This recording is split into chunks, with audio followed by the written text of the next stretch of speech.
All right, let's get into this. We're going to dive into the incredible story of how India, this huge collection of diverse communities under colonial rule, really came together to forge a single identity and, ultimately, fight for its freedom.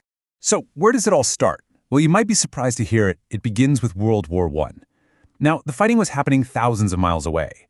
But the war created this perfect storm of hardship and anger back in India that would become the fuel for the entire independence movement. You have to understand, the British Empire essentially squeezed India dry to pay for its war. Defense spending just exploded, and it was paid for with new taxes, like the first-ever income tax. Prices for everyday things, they doubled. Life got incredibly hard, fast. And on top of all that, people in villages were being forced into the army. To make matters even worse, crops were failing, and a deadly flu epidemic was sweeping the country. This was immense suffering, and people knew exactly who to blame: the colonial government. And right into this chaos, in 1915, a man named Mahatma Gandhi returns from South Africa. He sees all this pain and anger, and he brings with him a totally new and powerful weapon for the struggle, an idea that was going to change everything. And that weapon was called Satyagraha.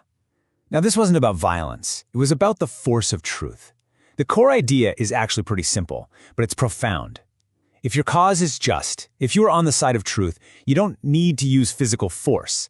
Instead, you appeal to the conscience of your oppressor through nonviolent resistance. You make them see the injustice of what they're doing. And look, this wasn't just some abstract theory. Gandhi put it to the test right away. In Champaran, he stood with peasants against the oppressive plantation owners. In Kheda, he backed farmers who couldn't pay their taxes. In Ahmedabad, he organized a movement for cotton mill workers. And you know what? In each case, it worked. It was proof that this new way of fighting could achieve real, tangible victories. So, with these successes under his belt, the stage was set for something much, much bigger. It was time to take this idea of nonviolent resistance and apply it across the entire nation. And that brings us to the first massive wave of protest: the Non-Cooperation Movement. Gandhi's logic here was so powerful and so direct. He basically said, look, the only reason the British can rule India is because we cooperate with them. Indians were the ones working in their courts, attending their schools, buying their goods. So what would happen if everyone just stopped? The plan was to bring the whole system grinding to a halt, just by peacefully refusing to cooperate. But here's the fascinating part. The call was for Swaraj, or self-rule, but that meant very different things to different people. For a lawyer or a student in a city, it meant boycotting their job or their school. For a peasant out in the countryside, it was about fighting back against a greedy landlord. For tribal communities, it meant regaining access to their forests. And for plantation workers, it meant something as simple as the freedom to just go home. Everyone had their own vision of what freedom looked like. The movement was absolutely massive. It was gaining so much momentum, but then things took a turn. In 1922, a protest in a town called Chaurichara turned violent, and it ended in tragedy. For Gandhi, this was a deal-breaker. He made the incredibly difficult decision to call the whole thing off. He felt that the people just weren't ready. They weren't disciplined enough yet for a truly nonviolent mass movement. But don't think for a second that the fight was over. Oh no. After a few years of rebuilding, and with tensions rising again, the movement came roaring back. And this time, it was going to be bolder, more direct, and way more confrontational. This was the beginning of civil disobedience. And what kicked off this new phase?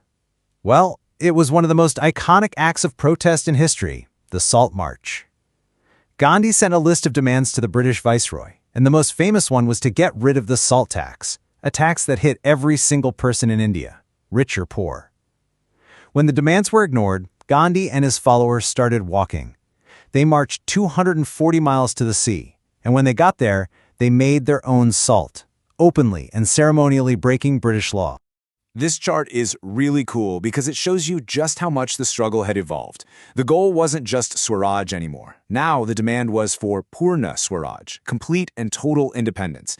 And the tactics? They shifted from a more passive non-cooperation to active, deliberate law-breaking.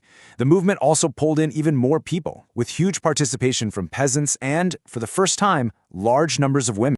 But honestly, the most important victory of all these movements wasn't just about putting political pressure on the British. It was something much deeper.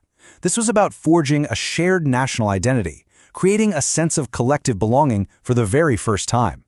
I mean, think about it. For the first time ever, people from totally different regions who spoke different languages started to see the nation as one single thing. And this idea was captured perfectly in the image of Bharat Mata, or Mother India. This depiction of the nation as a calm, spiritual, divine figure that everyone could feel connected to. And other powerful symbols played a huge part too. Take the Swaraj flag. With its 3 colors and a spinning wheel right in the center, it wasn't just a piece of cloth. No way. It was a symbol of the Gandhian ideal of self-reliance, the powerful idea that India could and would build its own future. So this is the really crucial takeaway. All of it, the shared struggles, the songs, the folklore, the powerful symbols like the flag and Bharat Mata, it's like they wove together all these different threads of Indian society. People began to see themselves not just as someone from Bengal or Punjab, but as Indians, all part of one single national story. But what came out of all this was a nation with many, many voices, all demanding freedom, but each with its own perspective. And that leaves us with this huge question, one that's just as real and relevant today as it was back then.